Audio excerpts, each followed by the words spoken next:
You guys, welcome back to the show. Today we have a guest, a returning guest, but this guest is so important to me. And if you listen to the show on a regular basis, I bring her up all the time because I think she is a prime example of the magic of podcasting. Like truly, this person always inspires me. And I can tell you numerous reasons for that. If you have not checked out her podcast, you need to do that immediately. But it's so amazing because I believe she started off in reality, and at some point she kind of pivoted and does reality, but also brings docuseries, always brings all of these things that I am so fascinated to watch. There is not a better person out there that is going to give you recommendations for things that you need to see on a weekly basis. Also, she has an amazing family. She interned at the White House, awesome husband. I mean, if I was a girl, I would want to be this girl. That's what I'm saying. Basically, she is I always say Mount Rushmore with Ben and Ronnie, Kate, Heather. I mean, this is somebody that has been doing it for over 500 episodes. I mean, still insanely young. I predict she's going to get into producing her own shows one day. Kate Casey, welcome back to the show from Reality Life with Kate Casey. Oh my God, let's make out. That's so good. Thank you. With Zoom, we can't do that and you're married. Yeah. How are you doing, Kate? Good. A little sleep deprived, but fine. Yeah. And that's probably because of kids. For me, it's just because of all these damn shows. I don't know how you do it, Kate. You say you don't sleep a lot. No. Is that how you do it? Because I think I watch a lot of TV. You always are watching things that I'm like, oh my God, that's out there too. Like you watch TV nonstop. Yeah, but I've always kind of been like that. I don't know. I just think I'm really good at finding pockets of time. I maximize every minute of the day, every minute. But I don't know. At the same time, people say that and they're like, "Oh, I didn't call you because I thought you'd be too busy," and I'm like, "No, I can still hang out." Like, I don't know. That's insane. I get scared every morning I wake up of the list of things, and like it is truly amazing. Just to remind people, why did you start this in the first place? Because you have been doing this for, I mean, what has it been like? 6 years. 6 years? I mean, why did you start this? I started it 6 years ago. I pitched it to Wondery and I said, I want to create a show about reality TV because I always loved reality TV. I was obsessed with it. And they asked me at the time, do you think enough people watch reality TV shows? Just absolutely hilarious now, considering how many shows are about it. But I don't know. I've always been more fascinated by real people and real stories than like watching a movie, because there's something romantic to me about watching someone's story and then be able to track how their life continues. So the idea of the show was like, can I track some of those people down, like the real world's Eric Nies, and ask them like, what are you doing now? Like, how did that change? How did that show change the rest of your life? So I kind of feel like I'm in a relationship with all the people in all these shows, and the relationship continues because they have new projects, they have new life experiences. And that's the bummer of like, this is us. It's like the made up characters, and then the show ends and that's it. And the great thing about these shows is like, you get to still track their lives. I love that. Well, the only thing I don't like in terms of reality, though, I think it's exclusively towards Bravo, is that sometimes I get sad tracking the lives of housewives that are no longer on the show, because it seems like sad. then it just seems like then there's a constant focus on trying to get back on the show instead of continuing their life, and it's like Eric Nies. It's such a, by the way, Real World New York, you guys, if you don't know him, but he had this like amazing journey where he kind of transformed into this like guru and was into mushrooms and all this spiritual experience. And he didn't try to keep going in TV at a certain point. And I thought that was so fascinating about his story. But with the housewives, you know what they always say housewives. What? When I interviewed him years ago, what he told me was that this is what's always surprising is like what people what they'll tell you. And back in those days, like no one was interviewing reality stars. So no publicists are involved yet. No. So he was like, listen, Kate, what happened was that this guy completely screwed me in terms of like as a manager. And I was successful, meaning like people knew who I was, but I was famous, but not successful, which is horrible. Yeah. So he got screwed on money, but then he also said that he had come to the realization that he had been a victim of sexual abuse. And so the whole journey to become like more self-evolved and where he is now as this life coach was the result of the realization that he had been an abuse survivor. So that's why a lot of the people that I end up interviewing or that we watch, I find to be fascinating because they're going to say things that an actor wouldn't, because an actor is always protecting this blank canvas so that they can be a character. But like, I remember I interviewed Marcus Lemonis, and I'm only thinking about him because I was just preparing my must watch list, and he has a new renovation show. And I was like, I bet other people will flip through that. Like, what, it's a renovation show. God, there's plenty of those. But for me, I think he's such an interesting person because it took a long time for me to track him down. He finally does an interview. I thought I had 20 minutes. He gave me like 45, but he also told me this backstory of finding out that he was an adoptee, and he went back to Greece to the orphanage, and he was adopted by a Greek family, and his identity was Greek. And then he found out he was Syrian. So there was that to unpack. And then he told me that he was a victim of sexual abuse. And it's just like, I think that sometimes people in unscripted are willing to be way more vulnerable than the people that work in scripted. And because of that, we feel so connected to them and so inspired and compelled by their stories. And they have our allegiance, and we will follow them. And forever. Yeah, I mean, that's so dead on. I mean, as I get older, I always I can't read fiction a lot anymore because nonfiction is so much more interesting. So true, but it's like that's what I always say to people. You think like you keep using This Is Us, like you think that's crazy? Check out real life. It is insane. I mean, even last night, if you talk about Salt Lake, we had Whitney reveal that she was abused on the show. And we had this very serious scene between Whitney and her husband, Justin.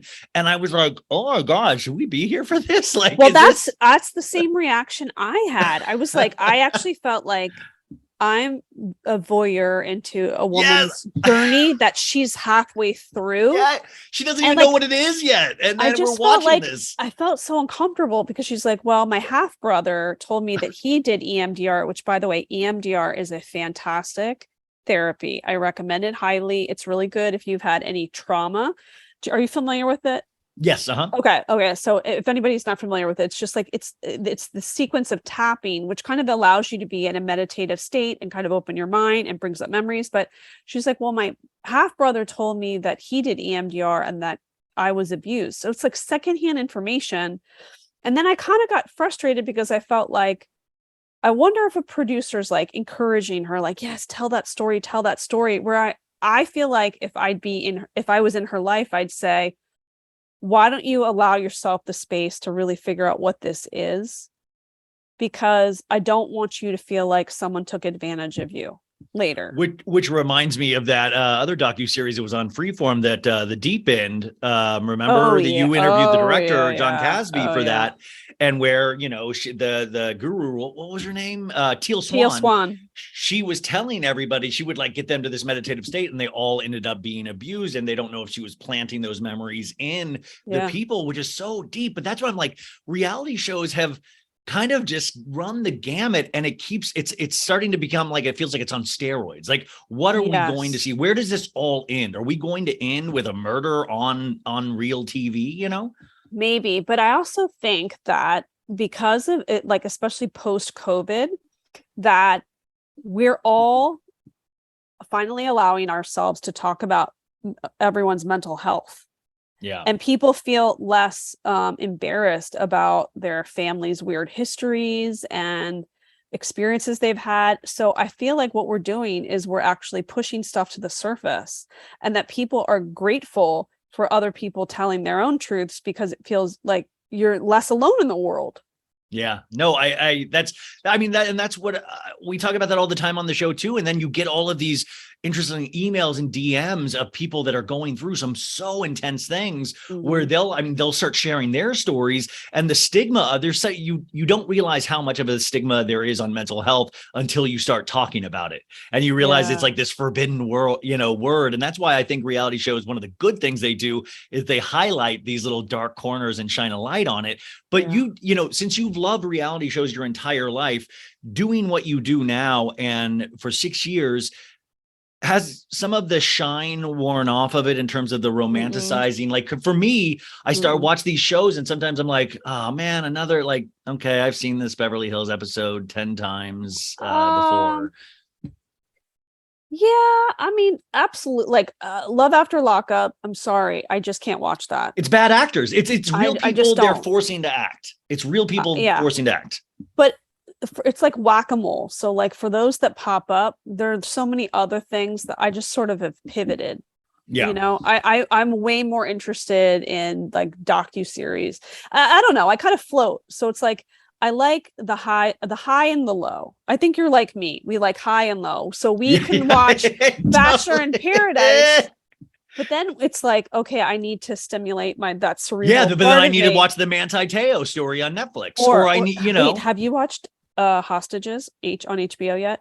no, damn it. Oh my God, Brian. Oh, wait, real quick. I told you at the beginning, but Kate, where do we sign up for because she puts out this list every week, you guys, of like 7 things that you need to watch. And I shit you not. It is always like, I know like 3 or 4 of them already in my mind. And then there'll be 3 that'll be like, oh my God, this is so up my alley. And I had no clue of where do they sign up for that list? So katecasey.substack.com. So and it just goes straight to your email. Like I think every Saturday or Sunday. Yeah. It's free. You just sign up and it comes to your email every Monday. And it's like a guide of what to watch during the week. And I'm calling from different networks and I'm doing reality TV, docuseries, documentaries. Like one thing last week that was like off the beaten path was this travel channel one like episode thing. It was called The Curse of Robert the Doll, which is this weird doll in Key West that people go to visit, but it's like got a curse to it.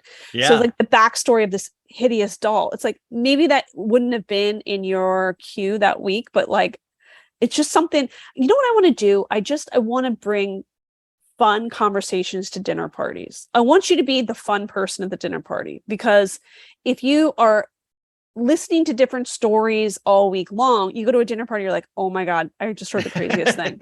You know what totally. I mean? Yeah, no, that's all. I mean, I was talking to a guest this week or something. Do you remember that old show on IFC with Jon Favreau, Dinner for Five? Yes, of course. Where he would sit around with like luminaries and they would like swap stories and stuff. And like that's so the vibe.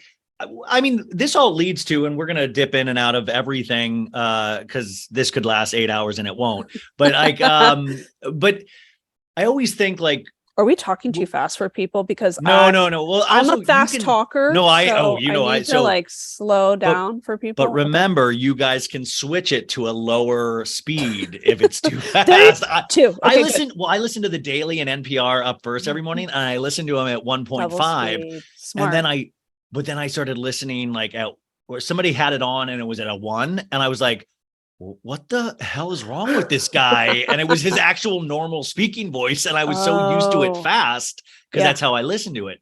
My whole point is doing all of this and having the knowledge that you have for me and the conversations we've had. I would think the obvious next step for you is, why are you not producing your own shows? Like, why are you highlight all of these shows, but in the meantime, you have all of these you recognize these patterns, see what's, why are you not doing that on top of what you're already doing? Well, I actually am. I'm selling something this month. And then I actually just interviewed someone this month and I convinced them to let me make a documentary about them. So yeah, I think you told me about that one when we talked. Yeah. I mean, see, that's what I'm like. We need people like you producing, where you have such a wide swath of knowledge, because that's the thing I want. Like I sometimes feel like the fans, the listeners, care more about these shows than sometimes the producers involved, if that makes sense. Oh yeah. Mm-hmm. Yeah, because I think they get too. I think they just get burned out by it. By the time I get to somebody, they're like if I interview a director or executive producer, sometimes they're like, they're like, so, and I understand this very much. They're so in their heads about the project they're working on that this is so far behind that it takes them a minute to like calibrate for the interview. But I feel like sometimes it was a bad experience, so you're bringing them back to like, and it's a promotional machine. Heavy. Yeah. I feel like that sometimes people go, I just can't understand how you can like cover something like Jeffrey Dahmer and then move on. But so my friend said it to me this week. She said, it's almost like you've already put all the puzzle pieces together. So the puzzle's done. So you move on to the next one. Yeah. I mean, like that. I mean, well, for me, it's a little, like I always feel like there are things that I hate about each episode I put out, but I can't worry about that too much because tomorrow I You have got to to put move out a on new to one. something else. So Yeah. it's like it's made the OCD I have like kind of like, okay, well, I Oh, just push on, like I just yeah. push on, and eventually if I'm ever George Lucas, I can go back and re-edit and stuff. But Yeah. I think that I feel like I've had a realization in the last week and a half that I have elements of OCD because my mom was like, yeah, when you were a kid, I used to like be a compulsive blinker for a period of time and I would count all the time. And I did this one thing where I would like, if I tapped something with my right hand, then I'd have to do it on my left side to feel balanced. But then I felt like I outgrew it. But then I do think there are elements of it that are still there with what I do and what you do, because I get so hyper focused and obsessed yeah. with a project and then I just have to move on. But when I'm in the thick of it, Oh, I hours will leave. pass and I won't even know. Like Yes. I'll always be like, well, I'm Yeah. just going to take quick notes on this. And it's like a 30-minute show. And then 3 hours later, and I'm like just typing away and I'm so in it. And I'm like, oh my Yeah. God. Also, I just want you to know, Kate's been blinking the entire time rapidly. She Have doesn't I? even know. No, no, not at all. I'm joking. No, no. I No, do but I that used thing to too. do that. I used to rapidly, but my mom would be like, you got to stop. And then she said, I just like outgrew it. I still count. If I'm by myself, I'll just go Yeah. like 1, 2, 3, 4, 5, 6, 7. And for some Yeah. reason that helps me focus. Yeah. Like, yeah. Oh, Yeah, wow. or like be able to think about the next thing that I need to do instead of Mhm. the 30 things that I need to do. So you actually brought up the Jeffrey Dahmer thing, which is actually your current this week's one of the current this week's Yeah. episodes. And I've talked about Dahmer on Netflix, the Evan Peters one, and you're Mhm. talking about the confession tapes of Jeffrey Dahmer. Mhm. Are you doing the Dahmer on Netflix with Evan Peters? Are you doing the scripted version of Dahmer? I feel like now that I watched the 3 episodes of the docuseries, I'm like, I can move on. Yeah. I don't feel like I'm going to enjoy it as much because now I've seen the faces of the real people. Like I've seen the face of Yes. the man that called and reported the smell that led to uncovering all the dead bodies. It's just kind of like, do I want to watch that? No. And I feel That's what like, I think people forget, that it's real. yeah, Like this is completely real. I watched the first 2 episodes and people keep telling me to push on. I'm like, why? This is so disturbing to me. And I feel like we're like almost sexualizing Jeffrey Dahmer because yeah. people like Evan Peters. But at the same time, you pay attention to streaming like I do.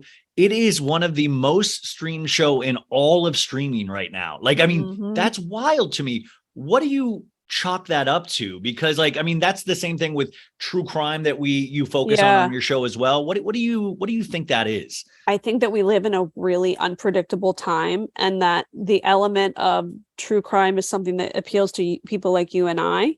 It's a puzzle, and we feel like there's some sort of control in our life if we feel like we're figuring out what the puzzle is. It's that gives us a feeling of more control in our own chaotic life.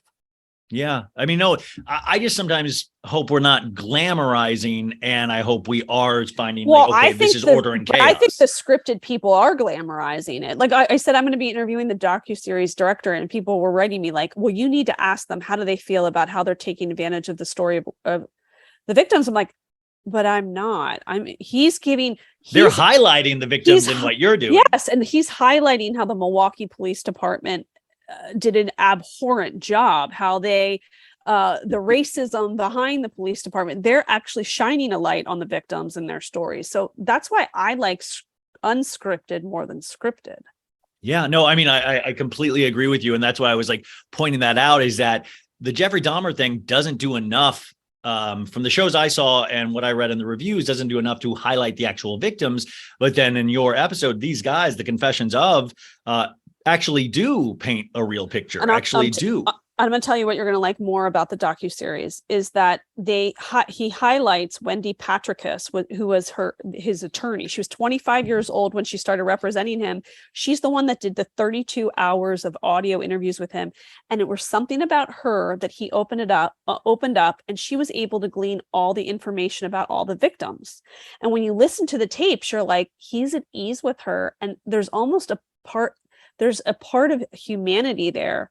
And I asked him in the interview, I'm like, I almost feel like, did he actually, I think, cared about her. Maybe this was the first person he cared about, because the way he's talking to her, she's like, well, why do you think you did this? And he's like, I wish I could tell you. I don't know. But he says, I can't be out in the world because I can't stop myself. So you hear these things and you're like, there's a little bit of humanity in there, just like an inch of it, where you're like, okay, I can take something from that. Versus the scripted, you're like, I don't even know if this is an accurate representation of the person.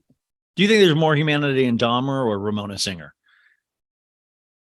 God, I don't know. I know. I wanted to talk before we get more into the shows and Bravo and all that stuff, is podcasting in general. Yeah. You, I think, were one of the, like I said, you've done this for 6 years, and now there is a new, it seems like, reality show podcast that pops up every hour, on the hour. And you are one of the first people to do this, and you have hung in, you have diversified. But what have you noticed as these years have passed on? Like, what is the good and the bad of podcasting right now, in your opinion? The good thing is more people acknowledge them. But at the same time, it's weird. It's like media outlets or networks, the Bravo networks, certainly. But, before it used to be like, what the hell is a podcast? Is it a popcast? Like, they didn't know what it was. And so that's getting a little bit better, that people are acknowledging it as like a hugely successful platform. But at the same time, then you have this oversaturation of people who are kind of haphazardly putting something together, which frustrates me, because they're people like you and me who put so much work into it and really love the platform. But I don't like the way celebrities in particular are like, well, I'm going to do a podcast, and then they like half-ass it. It's like, and they immediately get ad buys because they're celebrities. They immediately, I mean, right. So this is how it works, you guys. It's like, and like people like Kate, she's established, but people like me, when I first started, like even with the iHeart Cloud 10 stuff, I mean, I still have to get approved. I'm still somebody that's a new name, even though I've done it for 3 years. You have to prove yourself every I feel day, like I'm proving myself every day. I feel every day like I'm at the bottom of the hill, and maybe we actually, that's a good thing. I don't know. Kate actually is great, because she'll actually check up on me. Like, she's really, and I'm sure there's a blanket of podcasters she does the same on, because she's really supportive. But I'll have conversations like that where it is fascinating, where I'm like, well, Kate's at the top, and you'll be like, I'm working every day. I'm like, but it's like Rocky, like you're training every day. You're like lifting the weights. You're doing all of this. You're running in the snow, and you still are like every day trying. That's what I think is so fascinating about you, is I noticed, was there a point in the podcast where I felt like there was a point where it got diversified, where you started, like, you've always added multiple voices in each episode for like different projects a lot of the times. But then I thought you started highlighting docuseries more and stuff. And it really kind of even breathed even more new life than just the natural, like Bravo and all of that stuff. Honestly, I got so frustrated because I would try to book talent and it would be impossible. I would joke, but it was serious. At some points I'm like, I could sooner get relatives of Osama bin Laden than I can get a housewife or somebody on The Bachelor. And it got to the point where I was like, this is absurd. And then I thought to myself, but truthfully, the things that interest me are way more interesting than a housewife story or a Bachelor. And that kind of pushed me. And sometimes I feel like the universe does that to you, where they purposely set up this like wall for you in order to push you into a new direction. But that's what I love. You didn't ever get beaten down by it. You just like found a new way over the wall, Yeah. I mean, I've had so many people in my podcasting career where like they wouldn't give me an interview or someone didn't promote it or something. And I think this is just my attitude in life too, is I allow myself maybe 3 minutes to be angry about something. Because I feel like past that, it does no service to myself. Mine's like 3 years, and then that's really the capper. Yeah. But I'm like, and I think because my mom also raised me that way, but in a very like Irish English kind of house where it was like, no one gives a shit about your problems. Keep your chin up. Like my mom will say, keep your chin up to me today. Still, I'm like, oh, fuck. So I just get mad. But then I'm like, how am I going to use this as fuel to the fire to get myself? So like the must watch list was actually born out of me being mad that I couldn't get access to somebody. And I was like, how am I going to take my power back? And that was, I'm going to create a list every week. So to the point where these networks are like, they need to work with me because they want me to promote. That's really where that was born out of. And but it's so genius. Like to me, it's so genius. Like that's what I was talking to Maritza and Sandra, and it's like we'll use you as an example sometimes of like, and I'm doing too much all the time in a very unfocused way. And they try to focus me, the people I work with. But like that to me is like, that's $1 billion idea. Like what that idea. And you might think at home, oh, well, that's a simple idea. But like, if you really think about it, it's like, man, it opens up everything. It like puts you, and then it also makes you a pop culture commentator on everything, not just Bravo, not just TLC, everything, which by the way, you're the one, I did your show and it was the first time we did the show way back in the day where we talked about the first episode of Welcome to Plathville. And I was on that episode with you and it just came out and I was like, what the hell? And like, but that's what's so great about shows like yours is that it's not just Bravo. It brings you into all of these other stories that are equally as good and horrifying and sometimes even just better than the bread and butter of Bravo. Yeah, but then I always worry, like, are people going to care? Okay, here's an example. So tomorrow's episode is about hostages, which I've referenced. Okay, so hostages on is HBO, a 4-part docuseries on HBO, which is about the 1979 hostage crisis. And the net is like, was it the Iranian? Yes. Yeah. So okay. Iran's in the beginning stages of a revolution. The Shah of Iran has all this wealth, and the people that are living there are getting frustrated because there's such a disparity in wealth. So they're pushing him out of the country. The Ayatollah is getting more power. People are restless. There's a lot of unrest in the country. And so this group of student revolutionaries take over the American embassy to send a message. It was supposed to be 48 hours. It turned into 444 days. The embassy in the middle of Tehran at that time was almost like Central Park. It was this massive property with grounds, a mansion, a pool. So if the people who are struggling are like, why the hell is the Shah such great friends with the American president? Look at this embassy. It's ridiculous. So those revolutionaries take over. So it's the story of what happened in the 444 days. So I'm like, this is so powerful. How I couldn't get a hostage. I tried desperately, like a former hostage. Kate, So for a second, I thought you literally were saying you tried to take somebody hostage. Oh, and I was like, no, that's no. not, you know what, Kate, why don't you just watch the series? You can probably pick it up that you don't need to live it. Yeah. You try to get one of the hostages. I tried, I couldn't do it. I was like, to understand my life is like, I'm always on the time clock. I'm like, do I get somebody by my close of day Wednesday? Like, what am I going to do? What am I do? It's just constantly. It's like Wall Street. Close that deal. Yes, sell, yes. buy. Yeah. If you followed me in my life, you'd be like, oh my God, I'm like, a carpooling. I'm going to drive my kids to school and soccer, and I'm on the phone. I'm like, do you know anybody? Can you get me somebody? Like my one friend went to the Naval Academy. I'm like, this guy teaches at the Naval Academy. Can you find somebody that can get me his email? I got his email, but then it was like at the end of my deadline. So I got this professor who is featured in the docuseries to give context to like that period of time. But I was like, I don't feel like it's enough. So the first part of it, I interviewed my friend Mark, who just happened last week. I was in the parking lot of school and I said, he's from Iran. And I said, oh my God, I'm watching this docuseries. It's crazy about the revolution. He goes, well, we escaped the revolution in the middle of it. And I'm like, wait, what?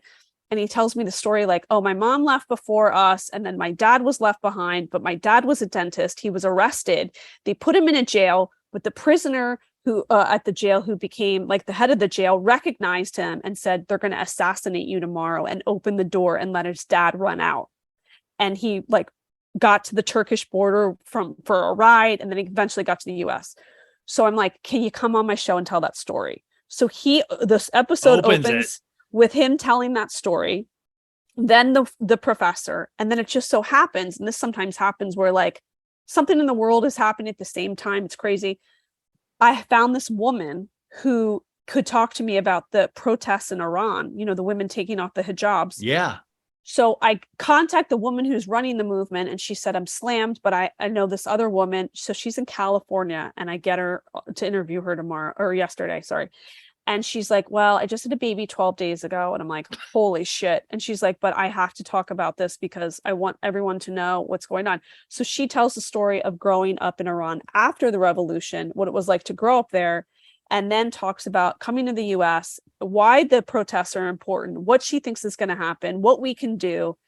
So it kind of paints this whole picture. And I'm thinking to myself, I don't know if anyone's going to care about this. See, but that's what I think you're wrong, is because they trust you. That's what podcasters are like. Once you've built an audience, they trust you to take them. That's why I always like, if I do something different off course from like Bravo, or if I start talking about music or one of my favorite musicians, they'll go there with me. They'll allow me to do that because they trust me enough to be like, no, I'll tell you why this is important. And what you just did is a pastiche, where what you're telling me is you're doing a documentary in a podcast format where you're piecing together an entire show out of this show. So to me, that works on so many levels, but that's the kind of big swings that I feel you take that I feel pay off and will pay off even more eventually. But even onto that, you were the one that she always thinks left of center. And this is like so important. Like, don't always follow the most traveled path.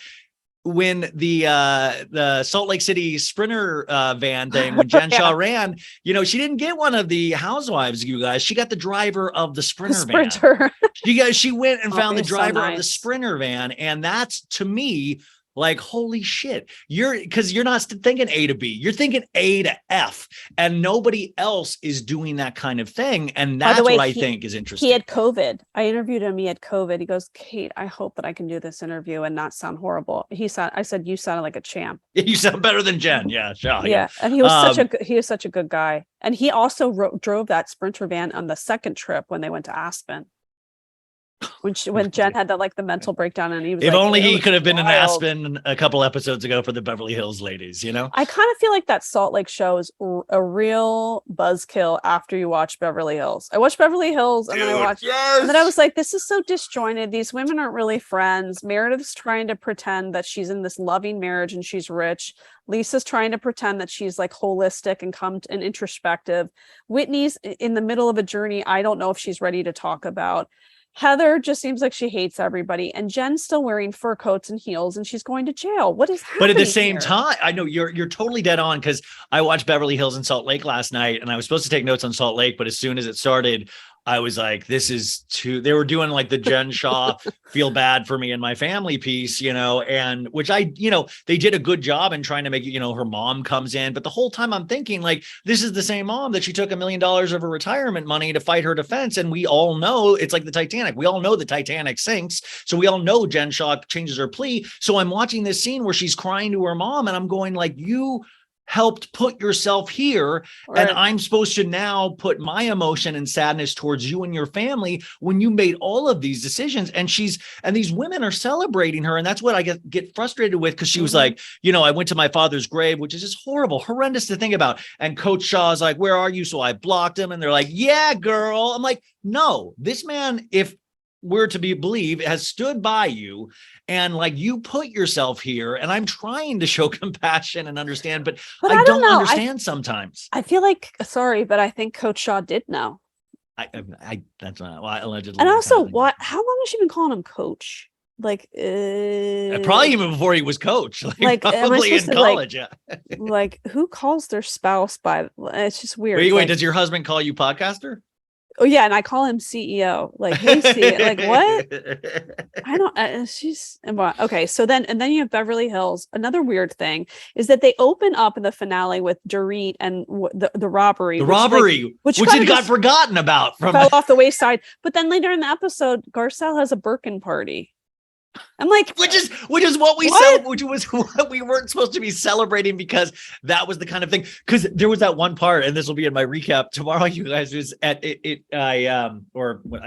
So is that the Birkin gets, somebody's like, buy the Birkin.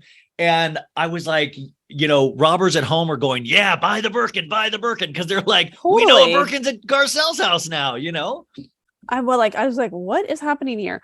Also, like the Kathy stuff, it's like, clearly there's so much stuff going on that wasn't on camera and no one can talk about. And it's just, it feels like your friend calls you and they tell you a quarter of the story about something that happened to them. And you're like, I could give you advice and I could get more amped up about this, but I don't understand it.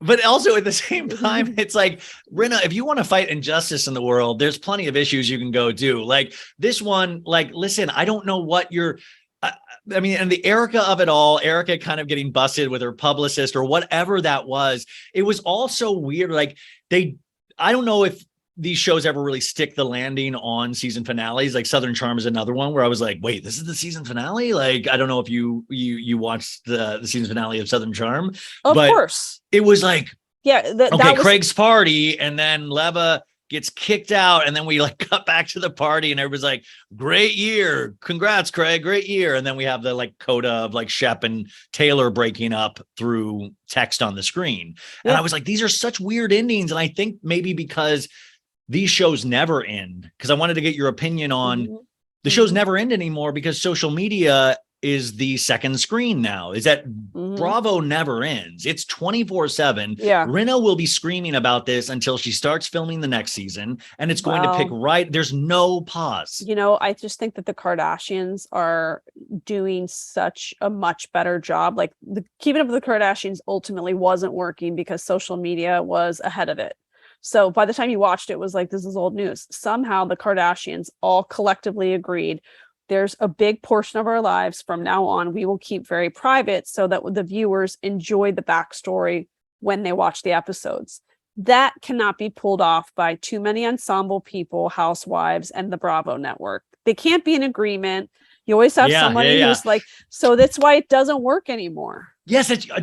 Okay. Kate, it's so dead on. You guys, so I watched 3 shows last night. I watched Beverly Hills, Salt Lake, and then I went to the Kardashians. And the Kardashians, I had that thought. I was like, the thing that's different is they are family. Like Kourtney can like say, I'm not getting along with my sisters, or I pulled back a little bit, but at the end of the day, they are still family. And so they are tied to rules that these other shows are not tied to. And it almost makes this season of the Kardashians and last season on Hulu highly viewable. I think the new production is just so much better than the old show. It feels like velvet. It's it's so smooth.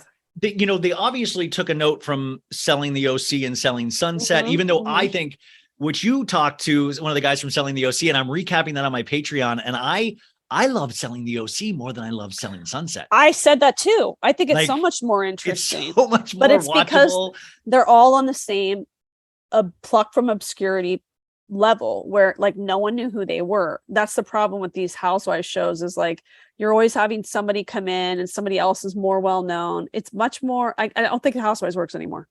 Yeah, I mean, and that's so funny to like, we always talk about like, podcasters, not but like we're like redheaded stepchild. Like we have to fight for an interview with housewives. We have to fight. And the thing is, you're actually friends with housewives, and you still have to fight. Like, that's what I'm saying. They can't, how it works, guys. It doesn't matter if I DM somebody and like say, oh yeah, I'll come on. You just had, but they'll be like, oh, you have to go through NBC. And then NBC, they're, I don't want to, badmouth anybody. They've been really generous, but at the same time, it is jumping. It's not like an easy yes. It is never an easy yes. And it's frustrating because we're the ones screaming more than Entertainment Tonight, more than all of this. And I know like Entertainment Tonight and E and all of that, it's sexier because it's TV, but like, come on, man, like podcasters, like, I think this is growing and growing and growing, and we could all work together. I mean, it's a no-brainer for me. It's a no-brainer. It's like they're stuck in the dark ages. But how are they letting the housewives control their own narrative on social media, yet they'll choke us? I couldn't agree with you more. I'm like, oh, so they can do an Instagram live and they can say whatever they want, but they can't come on my show. Okay, that makes sense. Like, see, that's what I'm like, why aren't you? That's what I just don't understand about this part of reality. I got pushed more into the content that's on other networks because they so love and appreciate podcasts. Like the reality shows on Netflix are fantastic, and they give you access and you can ask, and it gets people more excited. But at the same time, it's like if somebody's been on a television show for 10 years, there's not much left story to tell. And they're so jaded to the process already that it's like, there's no excitement. So you're trying to find a way to like do something interesting with them and not completely comical or goofy, and try to make it worth their time. And it's so like, I remember interviewing like it's Cynthia Bailey, and Cynthia was great to me. She was nice. She wouldn't turn the camera on because she was laying in bed, which I was like, hey, totally cool. But it was like, you get your 12 minutes and you get your this and you're trying to set out, like make it by the way, think about that in real life. 12 minutes. That's like running into somebody at the grocery store. That is absurd to go, okay, I'm going to give you 12 minutes. What? And this is her PR. It wasn't Cynthia, like, you got 12 minutes. Like, she was very nice to me. It was just that it was so fascinating of like that minute amount of time. I'm like, what are we trying to, like, how do you think I'm going to sell this, products in 12 minutes and also get something interesting enough that the audience will dig it? They don't care because they're like, we're doing you a favor. And it's like, that's what I feel like we're at the bottom of the mountain, because they still don't understand that we're doing them a favor. But that's why I keep saying with Kate is she creates her own mountain. And that is one of the things. And this is a personal question, I guess, a little bit. Do you know why? Because Jenny McCarthy said to me years ago, she was like, listen, no one's going to come and offer you things. You have to make your own. You have to create what you want. Like, she married Donnie Wahlberg. Well, anything I've ever wanted, I like had to create it, because it's not like someone's going to call. They're going to go, oh, I would love to talk to that mother of five. Nobody. I once saw Jeff Garlin do some storytelling show, and he's the guy from Curb Your Enthusiasm and was on the Goldbergs, and he said this story of like, some producer, like, it was at lunch, was like, Jeff Garlin, I love you. I'm going to make you a star. And he's like, yeah, I never heard from that producer again. Nobody's looking for Jeff Garlin. Nobody's looking for me. Like, nobody's out there waking up and going, that Ryan Bailey, I got to get him a job. Like, you have to show people why you, and I never understood that as an actor. Like, I didn't, but I understand that more here than I did pursuing acting. Like, I'm like, oh, I understand this of like trying to prove yourself. And I think maybe just because I have more confidence in this than I ever did in my acting, because it was look based, Oh, yeah. Kate's my therapist now. It's also will you unpack that? It's also hard too, because, well, maybe that's a good thing about podcasting too, is that the entertainment industry is ruthlessly ageist. It is. So it's kind of nice to see so many people who are celebrated for their intellect and their life experience and their humor because of podcasting. It's like it puts people off the agents in Hollywood off their game. I mean, I can tell stories about like going to Hollywood in the first couple of years and meeting with agents. And one agent said to me, come back when you have 750,000 followers on Instagram. And I felt so defeated. And I called my friend Scott. I was like, oh my God. He was like, don't listen to that piece of shit. One told me I wasn't shiny enough. They said, you're not like a Mormon blogger, meaning like I'm not attractive enough that like, I'm not going to like, people are going to be interested in me. I'm not attractive enough. I was like, what a fucking asshole thing to say. And by the way, that network I will never forget, and I hope it burns. But yeah, so many people. But then you go back to the celebrities; they have 750,000 Instagram. Well, if you're Ariana Maddox said this week, I talked to Ariana, and she said, "Yeah, man, you get on The Bachelor, you immediately have 1 million followers." She goes, "I've been doing Vanderpump Rules for like 8 years, but and not anymore." Which is interesting. Oh, really? Because I was talking about Game of Roses podcast, which is first of all a great. Oh podcast. Yeah, who's the girl? Who's the girl that does that? No, it's Chad and Lizzie. And what's amazing is it's like Moneyball for The Bachelor. So they look at it all as game strategy and like what strategy is working. Like if somebody like they have acronyms for everything. It's like your PTC's personal tragedy card. Like, well, they used the PTC and then they got ahead, and then it's like all like mathematics to them on like what works in order to be successful. But what they pointed out is that the Bachelor people are not making the Instagram numbers they used to. So like thank God, because there's only so much tummy tea to sell, Oh, I know. Oh, by the way, what happened to tummy tea?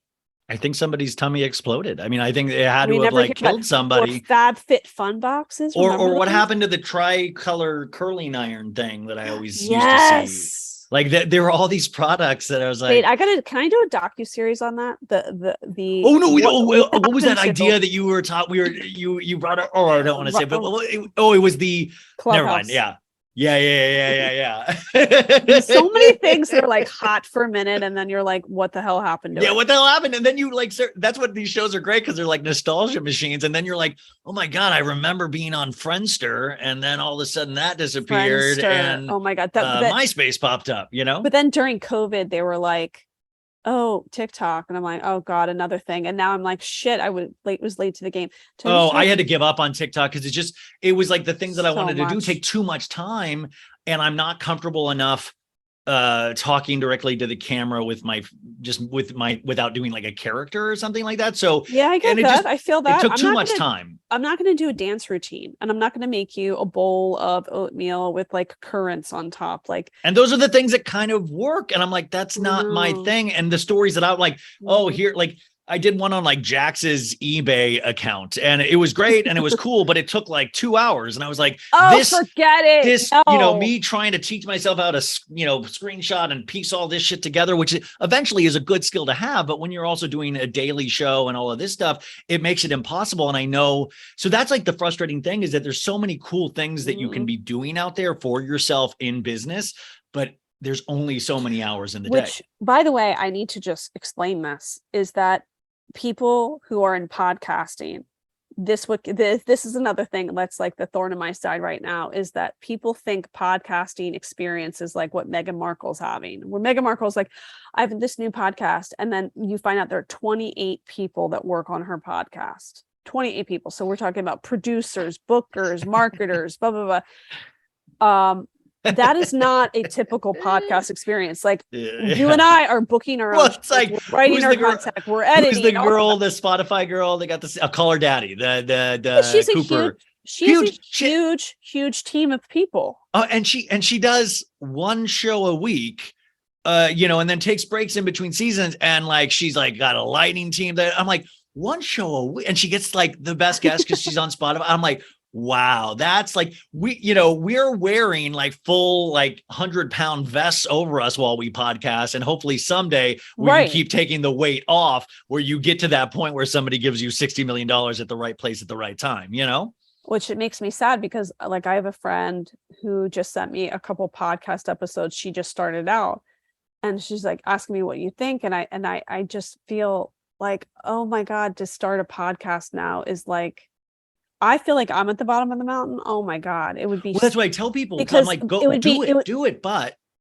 But then you hear that the problem again is like, you hear like Meghan Markle stories. And so people have this, I think it would be easy for somebody to beat themselves up. That's what I'm trying to say. It's like, who's like, well, it's been so easy for Meghan Markle. Meghan Markle is like a worldwide known person with a huge team. And okay, James Van Der Beek is suing some network because he said that they reneged on their podcast deal. He was supposed to get like an Dawson's Creek recap, out money, like no, it was just about him and his life.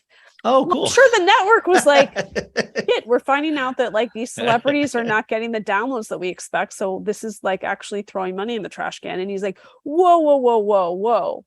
And I'm like, yeah, that's not the normal thing. I mean, I don't know. I there's so many celebrities that have started podcasts and it just doesn't work. It's so hard. But even in terms of like the reality shows and what we do, I think sometimes with podcasters, it's the same thing that I notice with actors, is that I used to pray to be oblivious, because obliviousness will make you put yourself in situations that you shouldn't be in, that you're not trained for. So I would watch people go into rooms and they'd be like, it's Martin Scorsese. They don't even know who he is. And they're like, and they're not even good, but they don't quit because they're oblivious that they're bad. And then eventually they get better. So I think sometimes with podcasters, they're oblivious to the fact that when you start, you're literally going to get 100 downloads, and that's a good week. That is a good week when you start. And then if you keep going year after year and grind it out like Deadliest Catch, throwing the crab pots, wheeling it in, throwing the crab pots, wheeling it in, you'll eventually build an audience, but it takes so much time and you cannot give up. So I'm like, go for it, do it, but just make sure you're in it for the long haul. The long game. You got to be. Did you ever think about quitting ever, Kate? No. No. I've had babies during the 6 years and still put out episodes because I just freaking love it. And that's what I think you can tell there is a love for it there, and there's a respect for it with you. And that's why I think you have like found other mountains to create and build.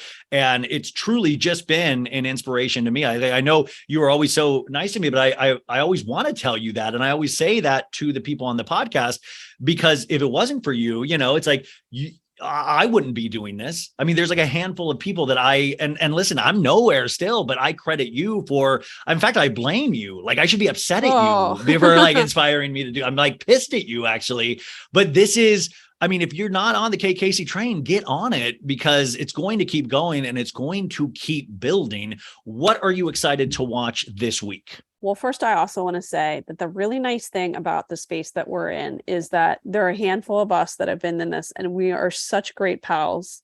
And I think that's far different than any other entertainment kind of space, is that I just don't know people who are as collaborative as podcasters are. No, that's totally, I mean, I don't ever say no. It can be a beginning podcast and I mean, my time is now becoming less and like I have less of it. But because I want everybody, like it is one of those communities that it's like, yeah, like try it. Let's do, it's been really interesting. And it's one of those things like I'm sure read Malcolm Gladwell and stuff is like that 10,000 hours, like you're way past 10,000 hours. And that makes an expert putting 10,000 hours into something. And I always think like everything is an at bat. Everything is did I miss that one? Did I bring something to that? Did I, I was thinking about, it was somebody, I think maybe George Carlin or Steve Martin was talking about his Letterman appearances, and he would treat each one like a show. So he would prep it for weeks. He would talk to people about like, what about this joke? What about this joke? He would do his like magic. And this is Steve Martin. He had already been hugely successful, even into his movie career. And he would treat these appearances like their own show. So you can go and watch like some brilliant Steve Martin appearances on these talk shows and know that he took it that seriously, where he prepared a week or two in advance. There's also something beautiful about really being in a tunnel of joy, whatever that may be. So for us, it's podcasting, but whatever job it is, maybe it's even just a hobby, like you love music or guitar or gardening or cars or whatever, that when we're in our tunnel of joy, where we're like so consumed about what we're doing that the time just peels away, there's like something really incredible about that, because I think there are a lot of people that are still looking for what that may be.